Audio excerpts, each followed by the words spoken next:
On se réjouit de cette journée. Donc, pour ceux qui sont venus, un très joyeux dimanche de Pâques. C'est quelque chose qui nous permet de tourner les yeux vers Jésus-Christ, vers Dieu, vers toute l'œuvre qu'il a faite en Jésus-Christ, cet évangile, cette bonne nouvelle du salut. Aujourd'hui, nous n'avons pas beaucoup de bonnes nouvelles. Je me rappelle cette semaine, on nous parle d'une grande bonne nouvelle, c'est déjà que la situation actuelle arrête d'empirer dans notre pays. Mais ça, ce n'est pas vraiment une bonne nouvelle. Ce que Christ a fait, cette victoire sur la mort et cette vie, cette puissance de vie, c'est cela la vraie bonne nouvelle. Et pour commencer, je veux diriger vos regards vers un tout petit passage qui m'a attiré le regard ce matin, dans la lettre de Paul aux Éphésiens. Paul parle de beaucoup de choses. Au chapitre 1, c'est un chapitre qui est très dense, mais il parle notamment, il dit qu'il prie pour les Éphésiens, pour les chrétiens d'Éphèse, et il explique ce qu'il demande dans sa prière, mais ouais, en fait, il faut lire à partir du verset 17. Il ne cesse de rendre grâce, de faire mention de vous dans mes prières, dit-il. Verset 17, Éphésiens 1, verset 17, afin que Dieu, le Dieu de notre Seigneur Jésus-Christ, le Père de gloire, vous donne un esprit de sagesse et de révélation dans sa connaissance, qu'il illumine les yeux de votre cœur. Là, on ne parle pas des yeux de la chair, n'est-ce pas? Pour que vous sachiez quelle est l'espérance qui s'attache à son appel, quelle est la richesse de la gloire de son héritage qu'il réserve aux saints, et quelle est envers nous qui croyons l'infinie grandeur de sa puissance, se manifestant avec efficacité par la vertu de sa force. Et voilà la puissance qui est disponible aux croyants. Verset 20, il l'a déployée en Christ, en le ressuscitant des morts et en le faisant asseoir à sa droite dans les lieux célestes, au-dessus de toute domination, de toute autorité, de toute puissance, de toute dignité et de tout nom qui peut être nommé non seulement dans le siècle présent, mais encore dans le siècle à venir. Il a tout mis sous ses pieds et il l'a donné pour chef suprême à l'Église, qui est son corps, la plénitude de celui qui remplit tout en tous. Et à la lecture d'un passage tel que celui-là, on peut nous pardonner de penser que c'est de l'extravagance. Les termes du salut ne sont pas des termes étriqués. Au contraire, c'est l'infinie grandeur de la puissance de Dieu qui se manifeste en Christ. Cette puissance de résurrection, et l'apôtre Paul, dans un autre endroit, met sur un même plan la puissance de la résurrection de Christ avec la puissance qu'il a déployée lors de la création des galaxies. Mais ça va plus loin. En fait, il égale cette puissance aussi à la puissance qu'il faut, la puissance de vie pour ramener un pécheur de la mort à la vie, à la réconciliation avec Dieu. Et donc, aujourd'hui, si tu es croyant, c'est parce que cette puissance de résurrection, cette puissance de Pâques, s'est exercée dans ton cœur et s'exerce aujourd'hui dans ta vie. Nous sommes véritablement bénis en Christ et on peut se réjouir, même dans la pire des situations qu'on peut imaginer. Et aujourd'hui, il y a des situations qui sont vraiment désastreuses, des situations de détresse. Mais le croyant se réjouit, comme Paul l'a fait, comme chacun des croyants l'ont fait. Courbons-nous devant le Seigneur pour lui remettre ces instants ensemble. Donnons-lui gloire. Prions. Seigneur notre Dieu, c'est vers toi que nous nous tournons, car tu es celui qui est la source de la vie. Tu es celui qui est le grand Dieu de l'Alliance.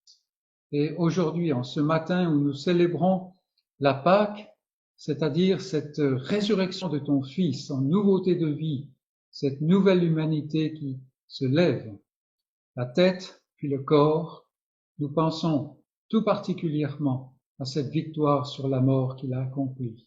Et alors que nous voyons une sorte de résurrection dans la nature, avec cette nature qui reprend vie, nous pensons à ce que tu fais dans les cœurs que tu touches. Et ce matin, Seigneur, alors que nous nous réunissons dans des situations qui sont nouvelles et étranges pour nous, nous espérons temporaires, mais Seigneur, nous regardons vers toi et nous te remercions, nous te louons.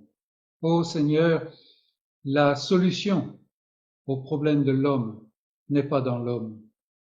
La voix de l'homme n'est pas en lui-même, comme dit ta parole.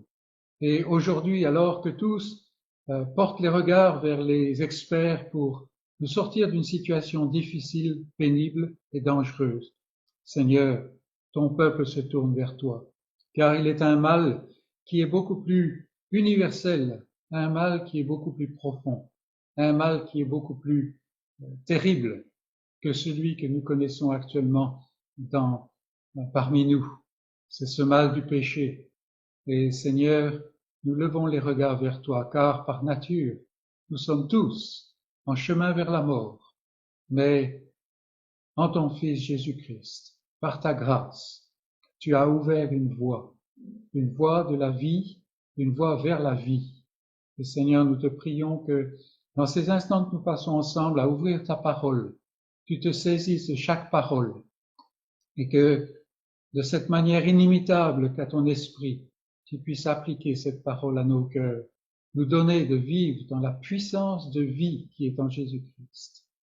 Sois avec chacun d'entre nous, ceux qui sont affligés par la maladie, ceux qui sont affligés par la crainte, ceux qui se demandent ce qui va se passer.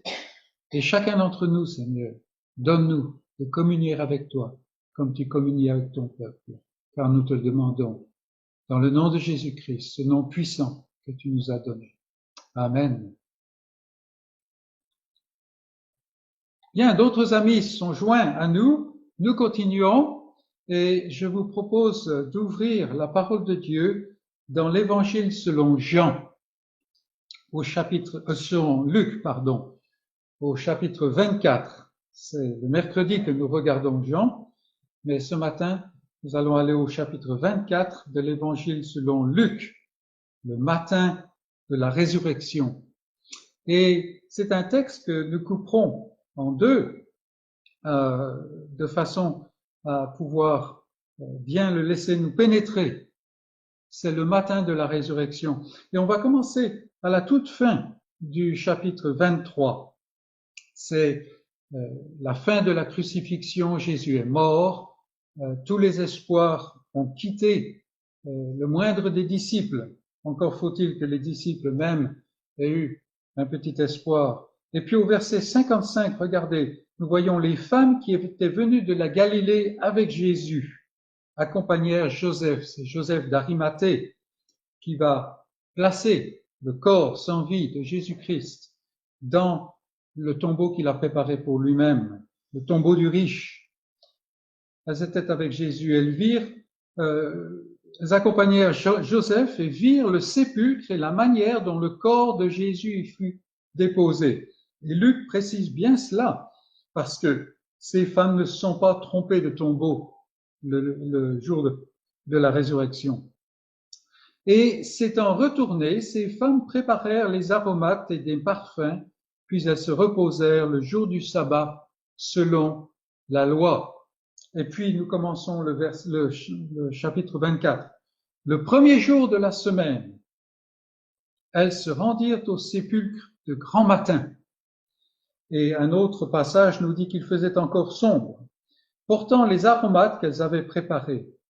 Elles trouvèrent que la pierre sur le tombeau avait été roulée de devant le sépulcre et, étant entrées, elles ne trouvèrent pas le corps du Seigneur Jésus. Comme elles ne savaient que penser de cela, voici deux hommes leur apparurent en habits resplendissants. Et dans la parole de Dieu, cela indique toujours des anges. Saisies de frayeur, elles baissèrent le visage contre terre. Mais ils leur dirent, pourquoi cherchez-vous parmi les morts celui qui est vivant? Il n'est point ici, mais il est ressuscité. Souvenez-vous de quelle manière il vous a parlé lorsqu'il était encore en Galilée et qu'il disait, il faut que le Fils de l'homme soit livré entre les mains des pécheurs, qu'il soit crucifié et qu'il ressuscite le troisième jour. Et elles se souvinrent des paroles de Jésus. À leur retour du sépulcre, elles annoncèrent toutes ces choses aux 11 et à tous les autres. Celles qui dirent ces choses aux apôtres étaient Marie de Magdala, Jeanne, Marie, mère de Jacques, et les autres qui étaient avec elle. Les apôtres et les hommes prirent ces discours pour des rêveries, et ils ne crurent pas ces femmes.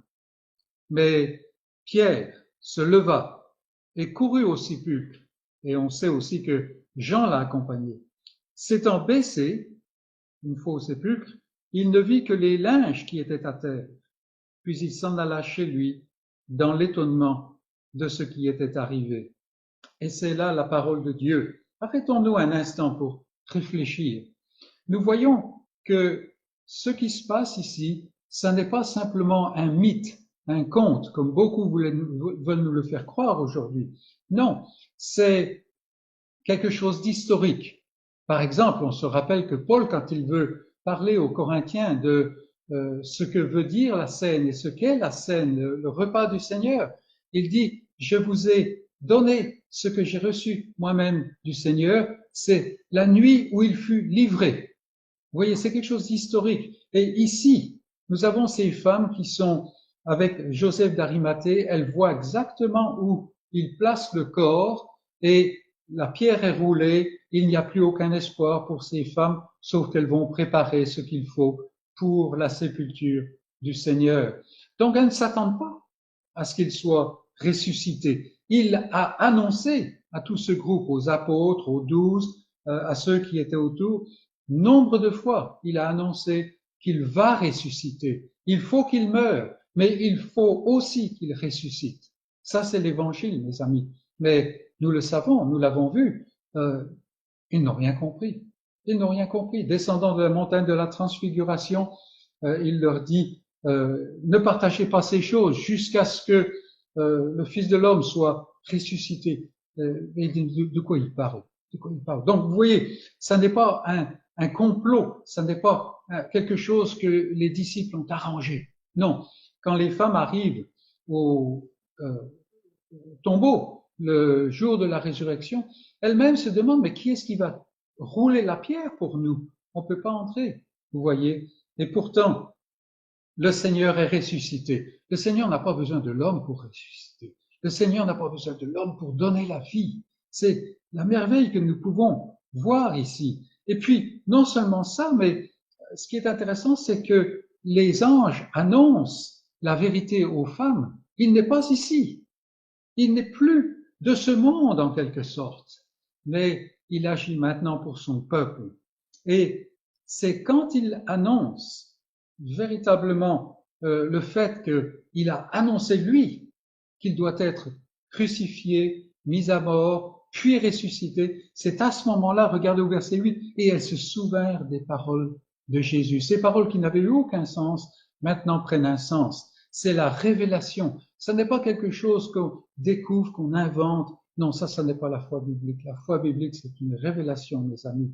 Et elle est ouverte pour chacun. Il n'y a pas besoin d'être docteur en théologie. Et puis, on continue dans le fait que ces gens-là n'étaient pas prêts pour cela. Ils n'ont pas pu inventer la résurrection, la fable de la résurrection. Ça n'est pas une fable, amis croyants. Prends courage. Peu importe ce que les experts nous disent, avec tout leur savoir incrédule. Non. Regardez, les femmes arrivent vers les disciples. Les disciples qui ont entendu l'annonce de la résurrection, nombre de fois, et elles leur disent, voilà ce qui nous a été dit, Et ils pensent, c'est des histoires de bonnes femmes. Vous voyez, ça n'est pas nouveau. Hein. Ils ne les croient pas.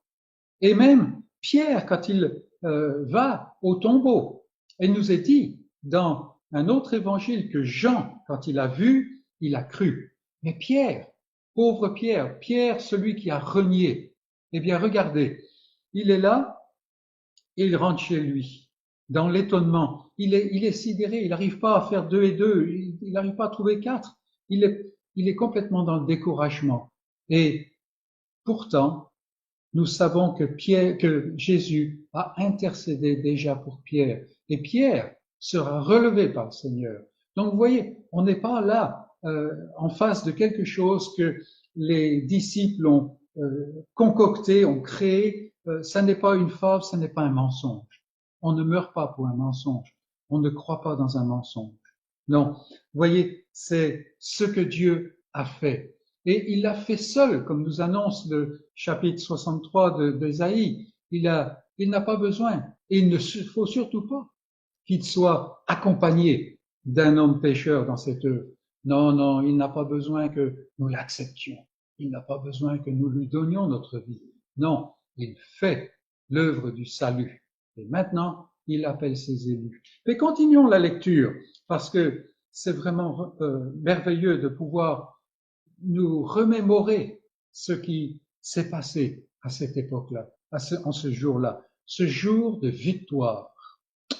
Verset 13 du même chapitre, nous sommes dans le chapitre 24 de l'Évangile selon Luc, et verset 13, regardez, et voici, ce même jour, 2 disciples allaient à un village nommé Emmaüs, éloigné de Jérusalem de 60 stades. Et ils s'entretenaient de tout ce qui s'était passé. En fait, c'est même presque comme si on voit une vidéo, n'est-ce pas? Verset 15. Pendant qu'ils parlaient et discutaient, Jésus s'approcha et fit route avec eux.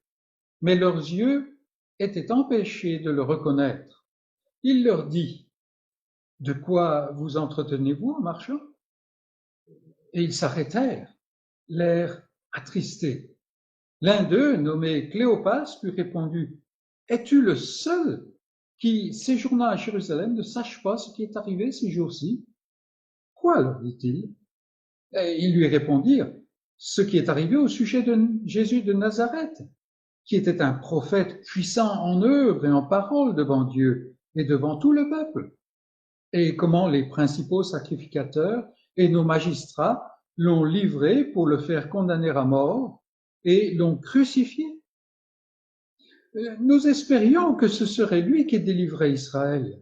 Mais avec tout cela, voici le 3e jour que ces choses se sont passées.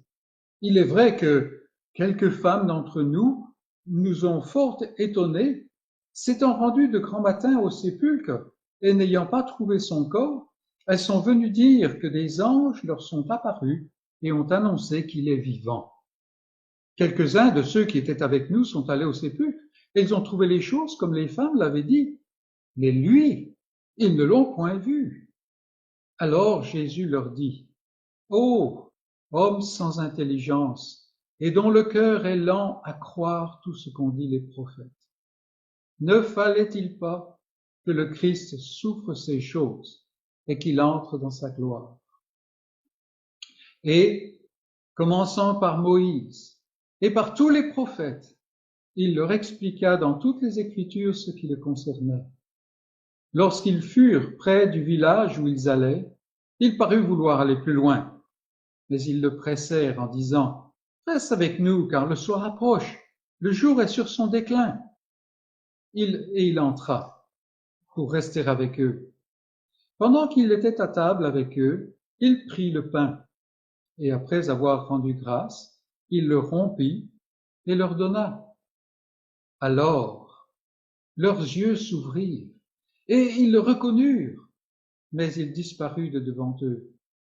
Et ils se dirent l'un à l'autre, « Notre cœur ne brûlait-il pas au-dedans de nous lorsqu'il nous parlait en chemin et nous expliquait les Écritures ?» Et voilà maintenant que ces 2 disciples qui étaient découragés au début du récit, rappelez-vous, voilà que maintenant, alors que le soir est arrivé, ils prennent leur pied à leur cou, comme on dit, et ils retournent à Jérusalem. Peu importe, nous ne sommes plus dans un cadre naturel. Ce ne sont pas des gens qui sont fatigués, ce ne sont pas des gens qui ont peur des ténèbres là. Non, ils retournent à Jérusalem. Pourquoi? Parce qu'il faut qu'ils partagent cette nouvelle. Et ce n'est pas simplement la nouvelle, ce n'est pas simplement l'information, mes amis. C'est l'erreur que nous faisons trop souvent. Non, leur cœur brûle au-dedans d'eux. Alors qu'ils parlaient, alors qu'ils ne savaient pas qui leur parlait, même déjà leur cœur brûlait. Et qu'est-ce qu'il leur disait? Il reprenait toute l'ancienne alliance, il leur reprenait toute la révélation de Dieu, et de ces passages qui sont souvent si obscurs, il tirait ce que nous voyons ici, ce qui le concernait. Oh, que nous puissions voir dans toute parole de Dieu, dans tout passage de l'Écriture, ce qui le concerne. La clé, Christ, qui ouvre tous ces passages. Voilà des hommes qui sont découragés, des hommes qui ne savent pas que penser, et souvent nous sommes ainsi. Aujourd'hui, nous vivons une situation particulière, nous ne savons pas que penser. Combien de temps ça va durer? Est-ce qu'on pourra recommencer? Est-ce que la vie sera comme avant? Et ainsi de suite. Toutes ces questions, eh bien, les regards doivent se porter sur Jésus-Christ. C'est lui qui change tout. Regardez ces hommes, complètement découragés, sans espoir. Et comme ils disent, et voilà, c'est le 3e jour. Et pour un juif, le 3e jour, c'est important parce que c'était le dernier jour où peut-être il y avait encore un peu d'espoir. Mais non, ce jour-là va passer. Mais Jésus s'approche. Jésus s'approche. Et ce n'est pas le fait qu'ils le reconnaissent qui touche leur cœur, parce que leurs yeux sont empêchés de le reconnaître. Qu'est-ce qui touche leur cœur? C'est sa parole. Et mes amis, nous ne marchons pas sur le chemin d'Emmaüs. Il ne marche pas à nos côtés, physiquement. Mais nous avons sa parole. Exactement la même parole. Cette parole qui peut brûler dans notre cœur. Et vraiment, notre prière, notre désir, notre souhait intense ce matin, c'est que sa parole brûle au-dedans de nous.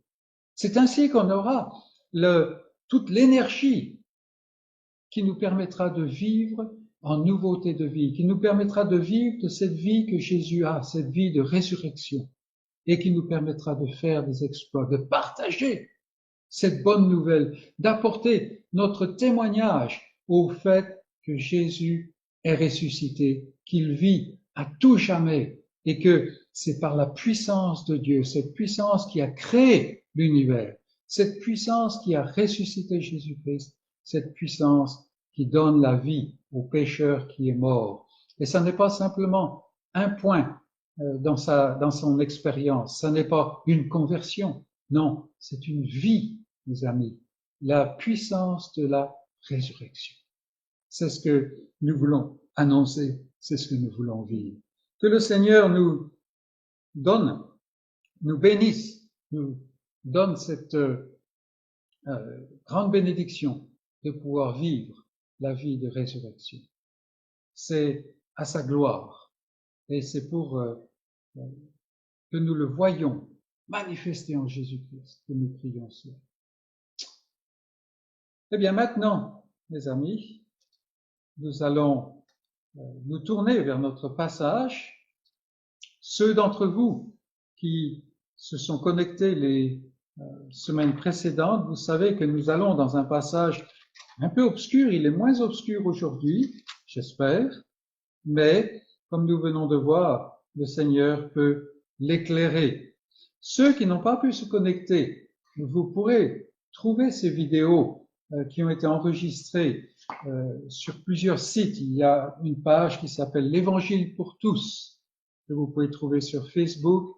Je pense que c'est même sur mon propre mur.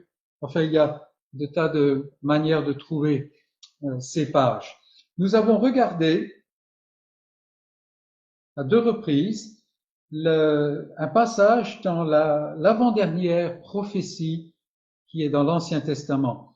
Donc la première partie de la Bible, la partie qui est la plus longue, en fait, l'avant-dernier livre, c'est la prophétie de Zacharie. Donc si vous trouvez le début du Nouveau Testament, vous retournez en arrière, c'est il y a le livre de Malachie, puis le livre de Zacharie. Et nous allons dans le livre de Zacharie, nous avons regardé en détail le chapitre 12, mais depuis le début, je visais le début du chapitre 13, et c'est ce que nous allons regarder aujourd'hui, le début du chapitre 13. En fait, nous allons voir aujourd'hui une source qui est ouverte. Et j'espère que le Seigneur peut bénir ce passage à nos cœurs. Mais de façon à pouvoir avoir un petit peu d'arrière-plan, on va commencer la lecture au verset 10 du chapitre 12, qui est là où Zacharie, c'est-à-dire où Dieu, par la bouche de Zacharie, explique comment il va faire son œuvre. Avant, dans les chapitres précédents, il a expliqué ce qu'il va faire. Maintenant, il dit comment il va le faire, et c'est ce que nous avons vu la semaine dernière. Donc, chapitre 12 de Zacharie, verset 10. Alors, je répandrai sur la montagne, sur la maison de David et sur les habitants de Jérusalem un esprit de grâce et de supplication. Et c'est ce que nous avons vu la semaine dernière. Et ils tourneront les regards vers moi, celui qu'ils ont percé. Ils pleureront sur lui comme on pleure sur un fils unique. Ils pleureront amèrement sur lui, comme on pleure sur un premier-né. En ce jour-là, le deuil sera grand à Jérusalem, comme le deuil d'Adradimon dans la vallée de Megiddo. Le pays sera dans le deuil, chaque famille séparément. La famille de la maison de David séparément et les femmes à part. La famille de la maison de Nathan séparément et les femmes à part. La famille de la maison de Lévi séparément et les femmes à part. La famille de Chiméi séparément et les femmes à part. Toutes les autres familles, chaque famille séparément et les femmes à part. Verset 1 du chapitre 13. En ce jour-là, une source sera ouverte pour la maison de David et les habitants de Jérusalem, pour le péché et pour l'impureté. Et voilà donc la parole de Dieu. La parole de Dieu. Aujourd'hui, on va regarder ce verset 1 du chapitre 13, une source ouverte. Mais on a besoin de faire une petite récapitulation quand même, parce que nous sommes dans une portion de l'écriture qui n'est pas tellement familière, il faut le reconnaître. John Blanchard, un des auteurs prolifiques, il dit ça c'est la zone de la Bible, les pages propres de la Bible, là où on n'a pas trop mis les doigts pour en salir la tranche. Zacharie prophétise au peuple de Juda. Mais remontons un peu en arrière. Le peuple de Juda c'est la partie du sud du peuple d'Israël qui s'est séparé. Il y a 10 tribus dans le nord, 2 tribus dans le sud. Après un long moment de décadence spirituelle, bien que parfois c'était la prospérité matérielle, mais une décadence spirituelle, voilà que même le royaume du sud, le royaume de Juda, est emmené en captivité. Les Babyloniens font le siège de Jérusalem, détruisent le temple, le peuple est emmené en captivité et est là tenu esclave à Babylone pendant 70 ans. Et puis, miraculeusement ou providentiellement selon Dieu, le roi de Babylone publie un décret qui permet aux Juifs de rentrer à Jérusalem pour construire le temple. C'est intéressant que le décret stipule la chose. Il y a un tout petit reste du peuple de Juda qui revient, un peu plus de 50 000 en fait, les autres préférant rester dans le confort de Babylone. Ces gens-là rentrent à Jérusalem d'une manière tout à fait miraculeuse, on peut dire. Et le problème, c'est que, voilà, ils rentrent à Jérusalem, mais les murs de Jérusalem sont en ruine. Les ronds sont envahis, toutes choses. Le temple est en ruine. Il n'y a plus rien, il n'y a plus pierre qui soit sur une autre pierre. Et le pays est habité par les Samaritains, c'est-à-dire des colons qui sont implantés dans le pays et qui se sont mis à l'aise, qui sont là chez eux. Ils sont ce sont des gens qui, pour eux, ils sont chez eux, et donc de voir les Juifs revenir dans le royaume de Juda, ça n'est pas quelque chose qui leur plaît. Et donc ils s'opposent de manière active et de manière puissante, puisqu'ils sont sur le terrain, on pourrait dire, contre ce peuple. Le peuple a restauré l'autel, mais après ça, suite à cette opposition, suite à la grandeur de la tâche, il tombe dans le découragement. Et, pire encore, il s'habitue à ce découragement. Nous voyons cela dans les propos du prophète Agé, qui est un prophète contemporain de Zacharie. Mais voilà 18 ans qui passent et Dieu suscite deux prophètes. Un qui s'appelle Agé, que nous avons vu à un autre moment, et puis celui-ci, Zacharie. Un peu en même temps, la prophétie de Zacharie dure un peu plus longtemps et c'est un livre qui est un peu plus long. Ces deux prophètes sont envoyés au peuple pour lui redonner courage afin de redémarrer la construction du temple, la reconstruction du temple, puis plus tard, la construction de Jérusalem, des murs de Jérusalem. Mais ça n'est pas seulement cela, parce que effectivement, ce sera bon d'avoir le temple debout et d'avoir le peuple en sécurité à l'intérieur des murs de Jérusalem. Mais ce n'est pas en fait ce que Dieu vise. Dieu sait très bien que ce temple-là qui va être reconstruit, qui va être plutôt plus tard agrandi par Hérode, en fait, ce temple un jour va être détruit. Il n'y aura pas pierre qui soit laissée sur une autre pierre. Absolument pas. Non. Dieu le sait déjà. Et en fait, ça n'est pas qu'il vise simplement la reconstruction d'un édifice. Sinon, son projet aurait complètement échoué. Et c'est probablement la perspective qui fait que certains attendent encore une autre construction d'un autre temple. Non. En fait, quel est le but? Quel est l'objectif de Dieu? L'objectif de Dieu n'est pas cette simple étape de la reconstruction du temple au temps de Zacharie. Non, c'est simplement une étape dans un dessein cosmique de rédemption. Le but ultime que Dieu poursuit depuis le début, depuis la Genèse jusqu'à la fin des temps, c'est de glorifier son Fils. Et comment est-ce qu'il va le faire? Parce que son Fils est glorieux, effectivement, mais de le glorifier par le salut d'un peuple issu d'une race rebelle, d'une race qui s'est tournée contre lui, hein, par le salut d'un peuple qui est issu de cette race et qui est choisi, qui vient de toutes les nations de la terre, et même plus, de toutes les tribus de la terre. Et c'est ce que Dieu accomplit moment après moment. Aujourd'hui encore, il le fait. Et c'est pour ça que sa parole est annoncée dans le monde entier. C'est pour ça qu'on peut lire sa parole, qu'on peut entendre sa parole. Il n'y a rien, mes amis, qui se produit dans ce monde que Dieu n'a pas voulu. Et il l'a voulu principalement afin d'accomplir ce dessein suprême de salut qui glorifie son Fils. Alors, bien entendu, on voit tout de suite que le salut, comme toute autre chose, ne tourne pas autour de mon bien-être, ne tourne pas autour de moi. Non, c'est beaucoup plus profond que cela. Ce que nous avons vu au chapitre 12, c'est que Dieu protège et accompagne son peuple, ses élus, à travers toute l'histoire. On a vu que ce peuple est toujours petit et il y a tout qui le menace, mais il est toujours là. Rien n'arrive à ce peuple que Dieu n'a pas mesuré et auquel il a déterminé un terme. Le monde entoure ce petit peuple faible.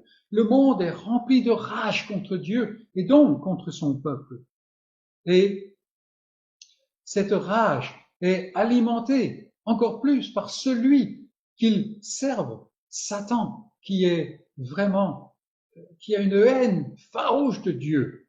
Pourquoi? Principalement parce qu'il sait que son temps est court. C'est ce que nous voyons dans l'Apocalypse.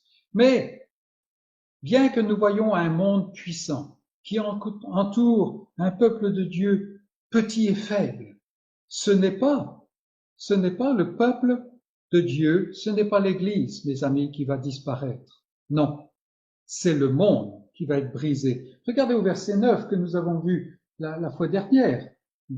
En ce jour-là, je m'efforcerai de détruire toutes les nations qui viendront contre Jérusalem. Et alors, ça n'est pas, on ne parle pas ici d'une conquête qui est politique, géopolitique. Non, mais regardez, aujourd'hui, le peuple de Dieu, l'Église continue.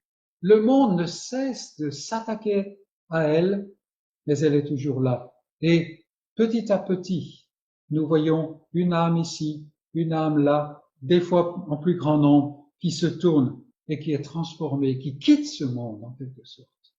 Et Dieu va répandre, c'est la manière dont il agit, Dieu va répandre sur ses élus, sur son peuple, un esprit de repentance, ce que Zacharie appelle ici un esprit de grâce et de supplication, un esprit de repentance. Alors que Dieu donne la vie à son peuple individuellement, il leur montre ce qu'ils sont et ce qu'ils ont fait.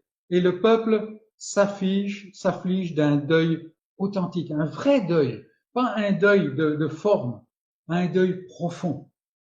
Ils ont fait, qu'est-ce qu'ils ont fait? Ils se sont tournés contre Dieu. Ils ont élevé quelqu'un à la place de Dieu, le moi. Et maintenant, il leur ouvre les yeux afin que ce peuple s'afflige. Et il n'y a pas de croyant qui ne s'afflige pas contre ce qu'il a fait, envers ce qu'il a fait contre Dieu. Et voilà que maintenant, ce peuple, ces hommes et ces femmes et ces enfants, le cœur vivement touché, comme au jour de la Pentecôte, sous la prédication de la parole de Dieu, voilà que ce peuple s'écrie, que ferons-nous? Que faut-il faire? Voilà l'esprit de repentance. Et c'est une question qu'on peut se poser. Est-ce que je connais cet esprit de repentance? Mais il nous faut avancer et un point que nous voulons aborder, et c'est celui-ci. La repentance est bonne. Elle vient de Dieu. La vraie repentance. La repentance selon Dieu. Mais la repentance ne suffit pas. Et c'est très important aujourd'hui de regarder cet enseignement. Dieu a donné la vie aux siens. Dieu a donné la vie à ses élus. Dieu a donné la vie aux croyants. Il leur a donné aussi la repentance. De sorte que, la vraie repentance on parle, de sorte que ils se détachent de leurs péchés et ils marchent maintenant en nouveauté de vie selon la puissance de l'Esprit de Dieu. Cela est à la fois nécessaire pour le salut et indispensable pour paraître dans la présence de Dieu. Il n'y a pas de raccourci, mes amis. Il est temps de faire une pause et de se demander, est-ce que j'ai reçu de Dieu la vie? Vous savez que le cœur de l'homme est désespérément tordu et trompeur. C'est ce qu'il annonce dans sa parole. Il n'y a personne qui peut le remettre d'aplomb. Et combien il est aisé de se tromper soi-même. Est-ce que Dieu a vraiment touché mon cœur? Ou bien est-ce que j'ai seulement été séduit, intéressé par un système théologique, par des raisons intellectuelles? Suis-je dans l'Église seulement parce que quelqu'un de mes parents y est, ou peut-être parce que mon conjoint est là, ou des amis, que sais-je encore? Suis-je dans l'Église seulement parce que c'est ainsi que j'arrive à assouvir mon besoin de contact social? Beaucoup de gens sont dans les églises pour ce genre de raisons. Il y a toutes sortes de raisons. Il y a toutes sortes de raisons. Et nous devons le reconnaître. Non seulement cela, mais ces gens-là sont dans l'Église de manière sincère. Ils veulent être là. Ça n'est pas des gens qui cherchent à tromper. Non, c'est le cœur qui nous trompe, nous-mêmes. Comment le savoir?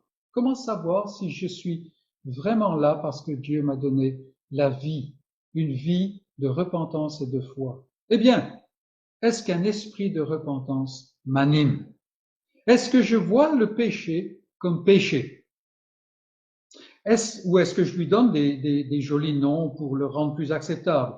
Est-ce que je m'en afflige?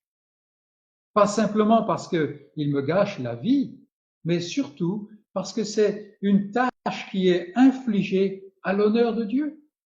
Est-ce que je répugne le péché? Est-ce que je répudie le péché? Est-ce que je veux m'en détourner? Est-ce que je me fais violence pour m'en détourner? Ce que la Bible appelle mourir à moi-même.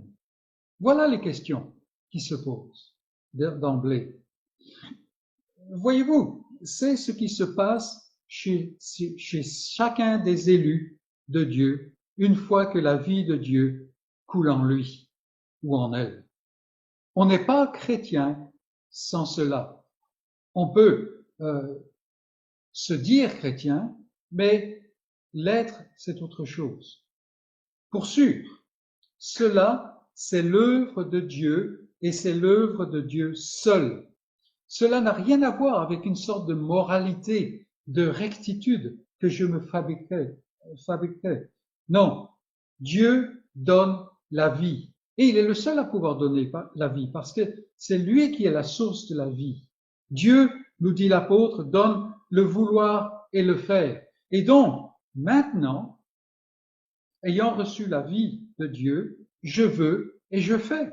Alors, bien entendu, je ne veux pas, je ne fais pas parfaitement. Pourquoi? Parce que je suis encore dans ce corps, mais je le fais réellement parce que je suis en Christ. Au point que l'apôtre Paul disait lui-même, la vie que je vis maintenant dans la chair, ce n'est plus moi qui vis, c'est Christ qui vit en moi. Il y a une nouvelle direction, c'est une nouvelle création. Mais comment peut-on dire que la repentance ne suffit pas? Je suis désolé pour mon péché. J'essaye de faire ce qu'il faut pour m'en détourner, pour réparer tout cela. Et vous dites que cela ne suffit pas? Comment est-ce que vous pouvez dire cela? Ne suis-je pas désolé pour mon péché? Alors, une illustration peut nous aider à ce point. Peut-être pas une illustration qu'on connaît dans la vie de tous les jours, mais cela peut nous aider. Voilà que je passe par un moment difficile, de diverses manières, peu importe. Et pour remédier à la difficulté, j'ai recours au vol. Alors, ce n'est pas de gaieté de cœur, mais je dérobe une énorme somme à quelqu'un pour me sortir de mes ennuis. Et pendant un temps, tout va bien. Et je me dis que, bon, finalement, ce n'était pas si grave, parce que l'autre, il a suffisamment d'argent qu'il lui reste. Et puis je me dis bien, bon, quand même, la fin justifie les moyens.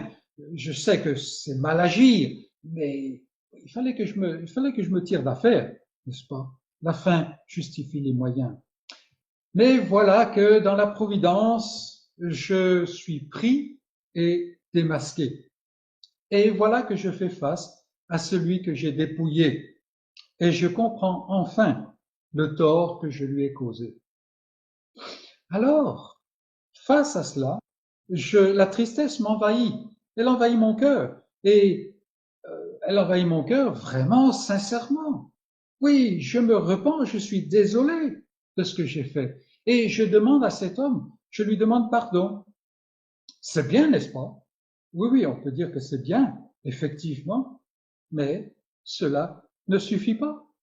Et d'une certaine manière, l'autre va pouvoir me dire, mais tu sais, tu me demandes pardon, mais on ne mange pas avec des pardons. Ça n'achète rien. Mon cœur s'est détourné de mon forfait, mais cela ne satisfait pas le juge. La justice n'a pas été faite. Je dois restituer ce que j'ai volé. Et c'est là le problème, n'est-ce pas? Donc, on peut ouvrir les yeux sur le forfait qu'on a infligé à l'honneur de Dieu, le fait qu'on s'est séparé de lui, qu'on s'est détourné de lui, le fait que j'ai élevé le moi à sa place, que je me suis déifié et que je l'ai sorti de son trône. Je peux en être désolé et tout ça. Il y a un affront qui a été infligé à Dieu et cela entraîne une punition, un châtiment. La bonne nouvelle a toujours un côté de mauvaise nouvelle, parce que il faut faire face à la réalité. Et c'est pour cela que pendant un moment maintenant, nous voulons voir la justice de Dieu.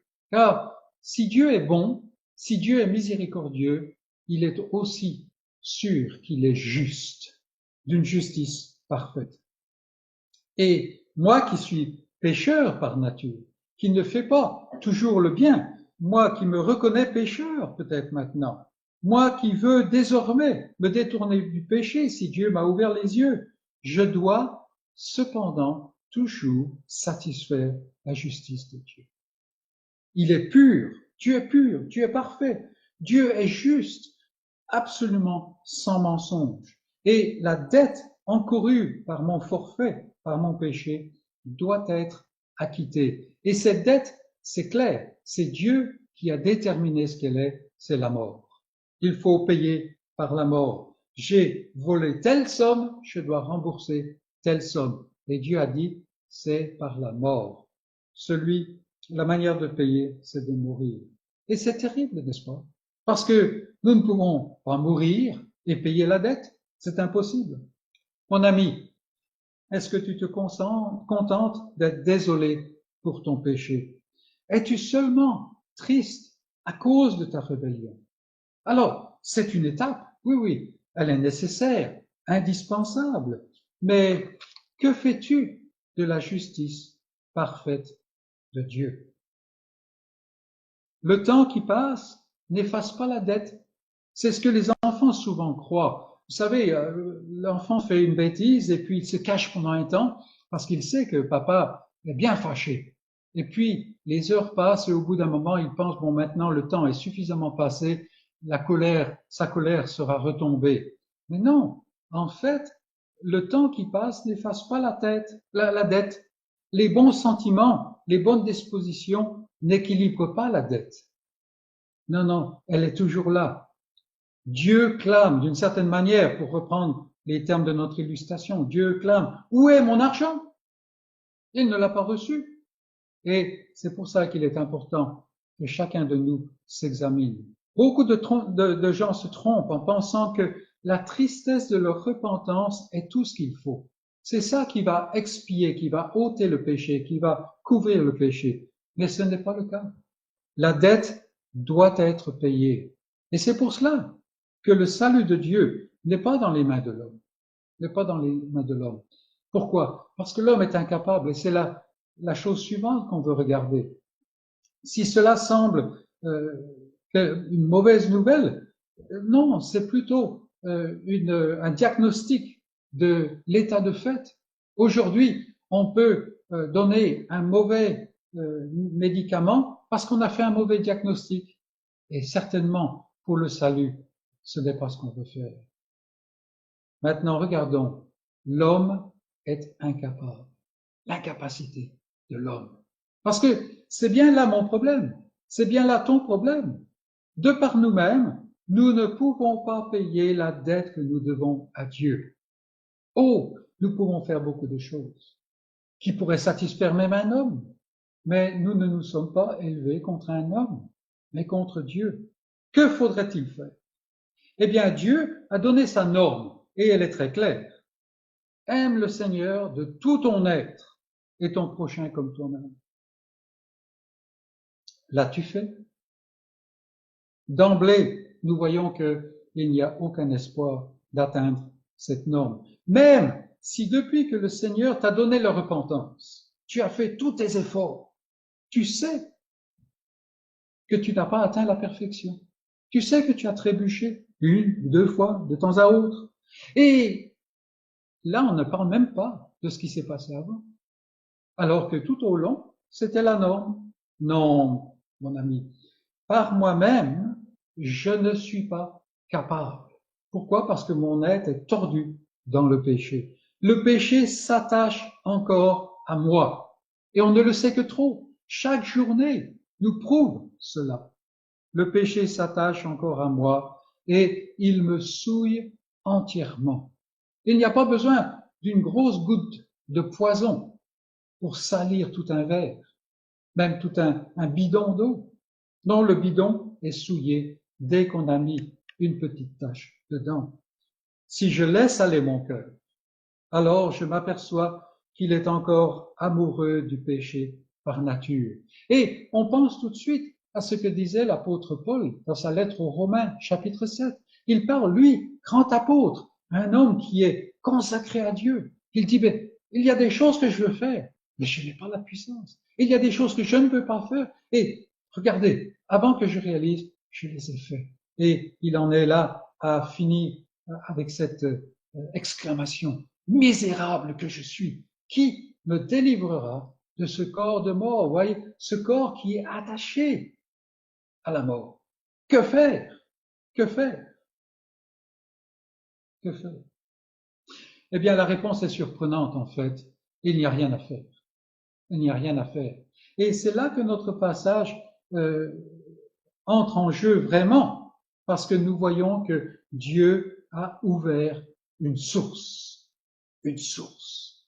Alors, aujourd'hui, nous qui avons souvent l'eau à disponibilité au robinet, on ne comprend pas l'importance d'une source. Mais dans beaucoup d'endroits dans le monde et dans l'histoire, une source, c'était quelque chose de absolument vital, vital et merveilleux. Donc, venons voir cette source, parce que c'est là qu'après m'avoir fait entendre la loi, c'est-à-dire la norme de Dieu, la volonté de Dieu, fais ceci et tu vivras. Aime le Seigneur de tout ton être, aime ton prochain comme toi-même. Ça c'est difficile, n'est-ce pas? Tout le temps, une fois que j'ai entendu cette volonté de Dieu, alors Dieu me fait voir l'évangile, c'est-à-dire sa solution. Ma question est, que faire? Qu'est-ce qu'il faut que je fasse pour régler ce problème? La réponse de Dieu retentit, rien. Pourquoi? Parce que de toute façon, tout ce que tu fais est entaché par ta nature, par le péché. Quoi? Je n'ai rien à faire? Mais, et ma dette, et ma souillure, et mon forfait, ça reste. Je ne peux pas ne rien faire, n'est-ce pas? Je vois mon péché, je vois la souillure que ce péché a entraîné en moi continuellement. Mais Dieu me montre une source, quelque chose en dehors de moi. Une source, mes amis, c'est quelque chose de spontané. Ça n'est pas quelque chose de fabriqué. Alors, effectivement, on peut percer dans le sol, mais s'il n'y a pas de source, rien ne va sortir. On peut en fait atteindre la source, mais la source est là. Et dès que le trou est fait, la source va couler. De toute façon, elle trouve toujours un moyen de s'écouler. Non, c'est quelque chose de spontané, ce n'est pas quelque chose de fabriqué. Ce n'est pas quelque chose que jour après jour je mets en place. C'est quelque chose dont je m'approche, dont je bénéficie. C'est là, c'est là. Et souvent, on trouve un village, et on se demande pourquoi est-ce que le village est là. Eh bien, il y a très longtemps, le village a été planté à cet endroit-là. Pourquoi? Parce qu'il y a une source. Je me rappelle moi-même, un jour, parler avec un très très ancien missionnaire, et nous parlions d'un lieu que lui et moi connaissions dans le centre du Bénin, une petite ville qui s'appelle Bembereke, avec un grand hôpital qui a été très utilisé dans le passé, et tout ça. Et un petit peu avec un sourire, il me disait, mais est-ce que tu sais pourquoi l'hôpital était là? Parce que c'est moi qui l'ai décidé. Bon, de manière humaine, qui est décidé de son endroit, du lieu où le mettre. Tu sais pourquoi l'hôpital est là? Et je dis, non, mais tu vas me le dire. Et effectivement, il me l'a dit. Il me dit, c'est parce que il y avait une source. Et cet hôpital qui a duré maintenant depuis des dizaines d'années était là à cause d'une source. Donc la source, c'est quelque chose qui est vital. Vital. Mais remarquez ici que la source dont on parle ne vient pas de l'homme. En ce jour-là, une source sera ouverte. Ça n'est pas vous ouvrirez une source, vous percerez une source, vous creuserez un puits. Non, non, non, non. C'est une source qui ne vient pas de l'homme. Et c'est une source qui est ouverte, il nous est dit. Une source sera ouverte. Cela veut dire que cette source coule librement, qu'elle est accessible. Il suffit d'y venir. Et bien entendu, nous savons que cette source, c'est une image, l'image de ce que Dieu fait en Jésus-Christ. C'est pour ça qu'aujourd'hui, on peut aborder ce passage dans Zacharie, un prophète un peu obscur et tout ça, au jour de la résurrection. Pourquoi? Parce qu'aujourd'hui, nous célébrons, nous commémorons plutôt le fait que Dieu a ouvert une source en Jésus-Christ. Il n'y avait aucun autre espoir. Suivre la Bible, c'était bien, mais impossible à la perfection. Ce que Dieu désire, mais en Jésus-Christ, c'est-à-dire ne venant pas de l'homme, mais par l'homme avec un grand H, voilà quelque chose que Dieu fait. La source est ouverte, elle coule librement, elle est accessible, il suffit d'y venir. Bien sûr, ici, nous voyons que c'est Dieu qui crée cette source et qui la met à disposition. Et c'est pour cela que nous savons qu'il parle de l'évangile, du salut qui est ouvert pour les pécheurs. Je ne connais pas d'endroit où il y a une source, où il y a un point d'eau et où on met des panneaux défense du toucher. Et il y a des fois, quand on a des rationnements, par exemple, quand il fait des moments de sécheresse, quand il y a des moments de sécheresse, alors on va rationner l'eau et tout ça. Mais si nous venons face à une source, alors il faut vraiment un esprit chagrin pour mettre un panneau défense du toucher. Parce que je peux boire à satiété de cette source, mais elle coule, elle continue de couler. Je ne vais pas assécher la source. Non, non, non. Cette source, elle est ouverte et elle coule. Et on pourrait dire, en fait, l'eau est gâchée parce que ça coule sans arrêt. Il faudrait presque emmagasiner, mais on ne peut pas. Et quand on parle du salut, mes amis, le salut que Dieu a accompli en Jésus-Christ, on parle de ce que Dieu a fait. D'une certaine manière, quand on parle au niveau personnel, on voit ce que Dieu fait. Mais il fait parce qu'il a fait. Et dans ce salut, il n'y a pas de restriction. Chacun peut venir. Il n'y a pas de panneau d'interdiction que Dieu aurait placé. Il dit, oui, oui, quiconque peut venir, mais pas toi, mais pas toi. Non, non. Celui qui ne vient pas, ce n'est pas parce que Dieu l'empêche de venir. Non, non, non, non. Ça, c'est un mensonge du diable. Non. Ce qui l'empêche de venir, ce qui le retient, c'est son état de péché. C'est sa aide de Dieu. C'est le fait que son cœur naturel ne veut pas de Dieu, mais depuis le début. Et de l'autre côté, celui qui vient, c'est Dieu qui le pousse. C'est Dieu qui le pousse. C'est Dieu qui agit d'une manière ou d'une autre. Vous entendez un chrétien qui vous parle encore récemment, quelqu'un demandait, mais comment est-ce que tu es venu à être chrétien, à être croyant? Eh bien, il y a un moment, peut-être on ne sait pas quel est le moment, et peut-être on ne sait pas comment ça s'est passé, mais il y a un moment où tout d'un coup, il y avait une autre puissance que la puissance de rejet. Vous voyez? Non, c'est Dieu qui le pousse. Dieu lui a ouvert les yeux. Il le détourne de son péché.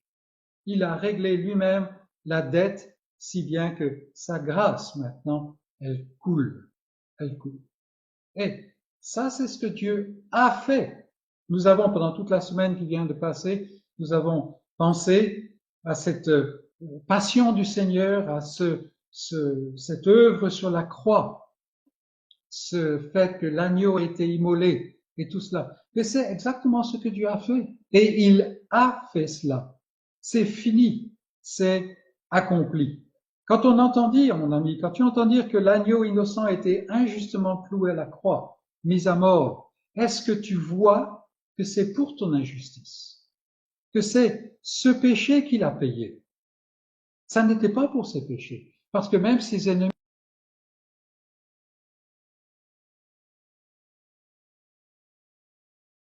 des faux témoins, n'est-ce pas? Toi, tu as tout essayé, mais en vain. Rien ne marche. Oh, on peut arriver à faire quelque chose de mieux pendant un temps, mais le maillon est cassé, la chaîne est cassée. Mais Dieu a ouvert une source. Ça, c'est l'évangile, ça, c'est la bonne nouvelle. Du côté percé de son Fils coule l'eau et le sang. L'eau et le sang. Est-ce que c'est pour toi, tu te demandes? Est-ce que ce que Christ a fait, celui qui est juste, qui ne doit pas mourir, mais qui meurt, est-ce qu'il est mort pour toi? Est-ce que c'est pour moi? La parole dit, et il suffit d'écouter la parole de Dieu, une source est ouverte pour la maison de David. Alors, qu'est-ce que ça veut dire? Ce sont des termes de prophète, n'est-ce pas? La source est ouverte, en fait, non pas pour les hommes ici et là, non. La source est ouverte pour cette postérité qui doit venir, celui qui a été annoncé depuis le départ. L'alliance n'est pas faite avec toi, avec moi. L'alliance de Dieu est faite entre le Père et le Fils et le Saint-Esprit. Et cette postérité de la femme qui a été annoncée en Genèse 3,15, qui doit venir, eh bien, ce roi qui est ultime, qui a la puissance, ce sacrificateur qui a un sacerdoce éternel, c'est-à-dire toujours valide, eh bien, c'est avec lui, c'est pour lui que cette source est ouverte. Voilà la promesse. Une source est ouverte à Christ et quiconque est en Christ en bénéficie. En fait, c'est par Christ. Voilà la promesse, mon ami. Et viens te réfugier sous le flot rédempteur de cette source. Car Christ, quand il est mort, en fait, il rachetait, il payait le prix. Il payait le prix de l'esclavage de son peuple. Et il le payait à son Père. Ce prix a été payé, le rachat est fait, et maintenant, l'accès à la source est libre. Est libre. Parce que Jésus en a payé l'accès et il le donne à quiconque vient à lui dans la foi. Toi qui es croyant, mon ami, toi qui es croyante, réjouis-toi, réjouis-toi. Et toi qui te demandes encore si c'est pour toi, eh bien, il n'y a pas besoin de savoir si c'est pour moi ou si c'est pas pour moi. Tout ce qu'il faut faire, c'est venir. Entendre l'appel, l'invitation et venir. Et c'est la puissance de la résurrection qui fait tourner tes pas vers cette promesse. Nous lisons aussi dans le passage que cette source était ouverte pour les habitants de Jérusalem. Cela ne nous dit rien franchement. C'est une phrase religieuse. Mais réfléchissons. Les gens de Jérusalem, qui étaient-ils? C'étaient de grands pécheurs. Des gens qui, pratiquement depuis le début, étaient continuellement rebelles. Ils avaient rempli à l'époque de l'exil, ils avaient rempli le temple d'abominations. Il y avait des idoles horribles dans le temple même. Ce temple dont ils avaient fait eux-mêmes une idole. Même à l'époque de Zacharie, les habitants de Jérusalem étaient découragés, démotivés, et ils justifiaient même leur découragement. Des gens sans force, des gens sans espoir en eux-mêmes. Et puis, vint le jour où, avec des mains cruelles, ces gens de Jérusalem se sont emparés du prince de la vie. Ils l'ont livré aux païens pour le mettre à mort. Et oui, vraiment, les pires des pécheurs. Voilà ce que Zacharie dit. La source est ouverte pour le pire des pécheurs. Et toi comme moi, nous sommes avec eux, n'est-ce pas? Nous sommes avec eux. C'est une source ouverte pour les habitants de Jérusalem. Donc s'il est ouverte pour les habitants de Jérusalem, elle est ouverte pour toi, elle est ouverte pour moi. Si Dieu t'appelle, si Dieu m'appelle. À commencer, nous entendons le mandat, la voix de Christ qui dit à son peuple, allez, prêchez la bonne nouvelle du salut partout dans le monde, ce que le peuple fait depuis. Mais avez-vous remarqué, à commencer par Jérusalem, commencez par les pires, commencez par ceux qui ont le plus de raisons de désespérer. Et il nous est dit que beaucoup, Même beaucoup des sacrificateurs crurent. Il ne faut pas penser que ces choses se sont faites en catimini. Non, pas du tout. À commencer par Jérusalem, prêchez la parole. Donc, la source est ouverte pour le pire des pécheurs.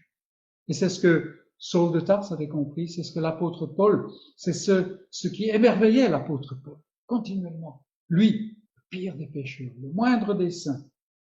Mais, dans le passage de Zacharie, il nous est dit que cette source ouverte, elle était ouverte pour les pires, pour le péché et pour l'impureté. Avez-vous jamais vu des gens qui affirment être sauvés, qui disent s'être repentis, et pourtant, vous les voyez vivre comme si de rien n'était? Il y a beaucoup de gens comme cela dans les églises, quel que soit le nom de l'église, peu importe. Et peut-être est-ce que c'est votre cas? C'est pour cela que Zacharie continue ses propos. La source n'est pas simplement ouverte et accessible. Elle n'est pas simplement accessible au pire, mais elle est là pour le péché, pour l'impureté. Elle est ici pour laver, pour nettoyer. Dans un sens, ce que Christ a accompli sur la croix traitait le péché et l'impureté dans l'absolu. Il a ouvert, il a ôté le péché, il a ouvert la voie. Mais aujourd'hui, si toi, tu es en Christ, alors dis-toi une chose énorme, énorme. Certains disent même c'est de l'arrogance. Dis-toi une chose, c'est que tu es sans aucun péché, sans aucune impureté aux yeux de Dieu. Oh, à tes yeux, il y en a un paquet. Non, non, ça, c'est vrai. Mais aux yeux de Dieu, il n'y a aucun péché, aucune impureté, à cause de cette source, à cause de ce que son Fils a fait. Voici l'agneau de Dieu, disait Jean-Baptiste, qui ôte le péché du monde. Il ne met pas en suspens, non, il ôte le péché du monde. Peux-tu croire cela? Si tu es en Christ, il n'y a plus rien. Sa mort a englouti le péché. Ce péché dont le fardeau te pèse tant, ce péché qui est toujours devant tes yeux, eh bien, si tu es en Christ, Dieu ne le voit pas. Ça, c'est la bonne nouvelle.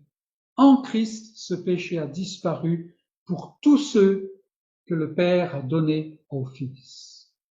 Ceux en qui il met la vie, ceux à qui il donne la foi de s'accrocher, de venir à Christ.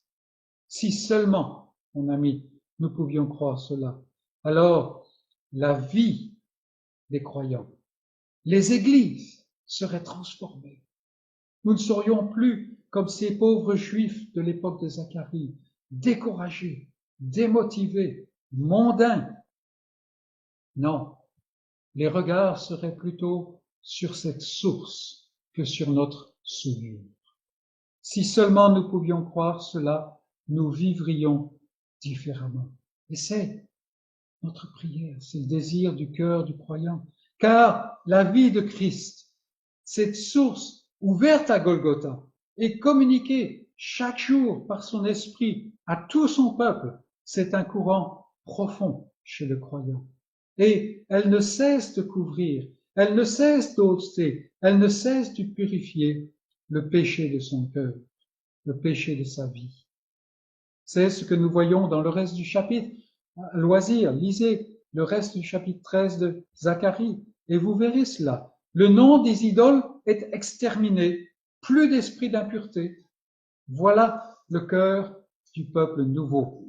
L'homme aura honte de ce qui vient de lui, parce que le berger a été frappé, le peuple est épargné, un reste seulement, tout petit, oui, mais libre.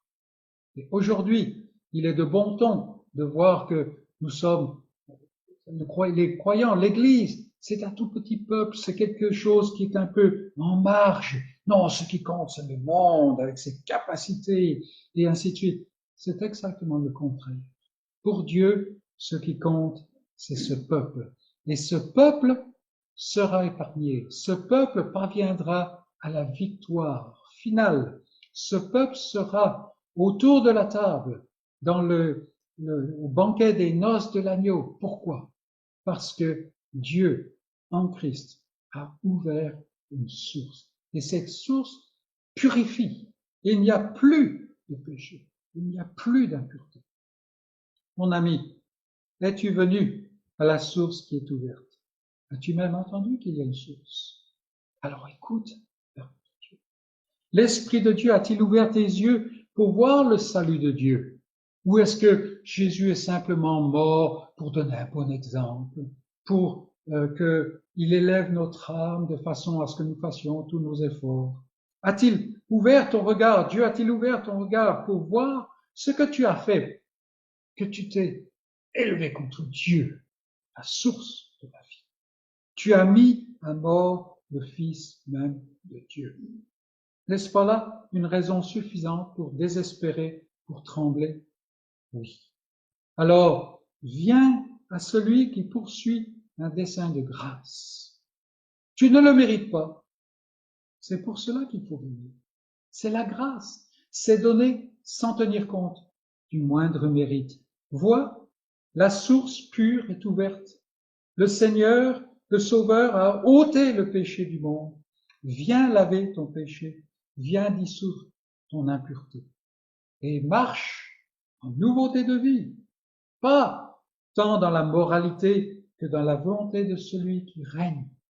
Ça va beaucoup plus loin que simplement faire le bien.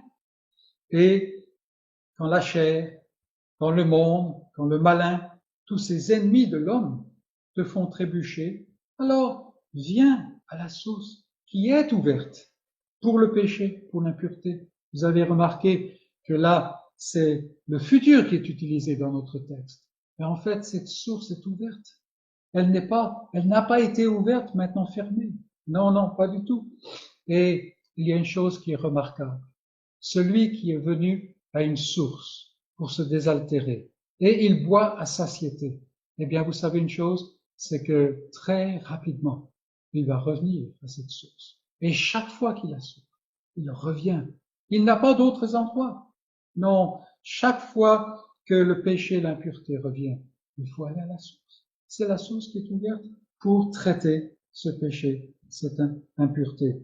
Celui qui se fatigue de venir, mes amis, il montre, il manifeste qu'il n'a jamais connu.